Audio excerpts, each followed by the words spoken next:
most people will always look for the excuse to stay average. So what I mean by that is like they're okay with comparison if it's to people that are less fortunate. Right. Yeah. So they'll use it as like well, just be grateful that you're not, in Zimbabwe, like living in a grass hut. But then the second that you bring up, well, like, we'll look at Grant Cardone. He's buying multi-family real estate in millions of dollars, hundreds of millions of dollars. And he's worth all this money and stuff. But then when you say that, it's like, well, you should just be grateful for where you are. So they use comparison only when it's in their advantage. Does that make sense? Yeah, totally. Look, this is you just encapsulated the entire definition of the middle class. The middle class in America and other middle classes that are being developed in India and other third world countries where there's not a middle class, they are based on comparisons. The entire middle class is a complete phenomenon. It is a mythological creation by politicians where comparison is the definition. Right. I am in the middle because I'm not in poverty. And because I'm not super rich. Right. Even rich to a degree is just a fancy middle class. Right. Like if you ask my 7-year-old or Sabrina, hey, what do you think? What is the middle class? Because she asked me one day, she's like, you talk about the middle class all the time. What is it, Bob? I said, what do you think it is? She's like, I think it's rich people that are really poor. And that's the person that makes $70,000 a year, right? Doesn't have any money left over, making their car payments, making their house payments, stuck, can't leave, can't move. But you're better off, because you said it perfect. You are better off than somebody in Zimbabwe, right? So just be grateful. Who's never had a bicycle. So be grateful, be pushing, satisfied. Right. Okay, don't push. Right. You have more than most. You have clothes on your back. You have transportation, you have air conditioning, you have food in your refrigerator. And every time you go to Whole Foods, by the way, you're like, ouch.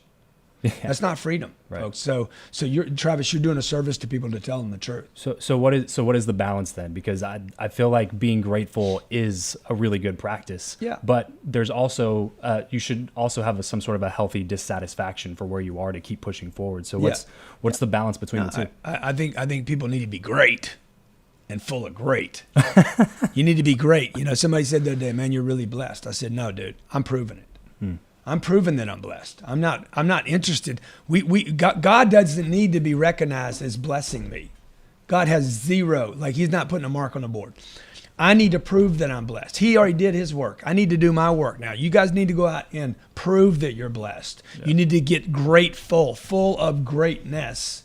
And do I need to be grateful? Dude, I'm grateful for everything.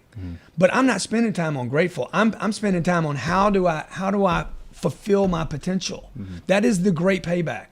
Like if there's a God, a higher power, whatever you want to call him, him, her, it. Right. Dude, the great payback is to prove it, is to fulfill the potential, not to be like, well, I got to work today and I didn't get in a wreck. Yeah. All right, good, man. But that can't be the rest of my day. Or I came to work today and I didn't get drunk. Or I didn't punch anybody in the face today. Like I didn't punch anybody in the face. I didn't beat my wife up. I didn't make my kids feel bad. I could be grateful for that. So I'm good.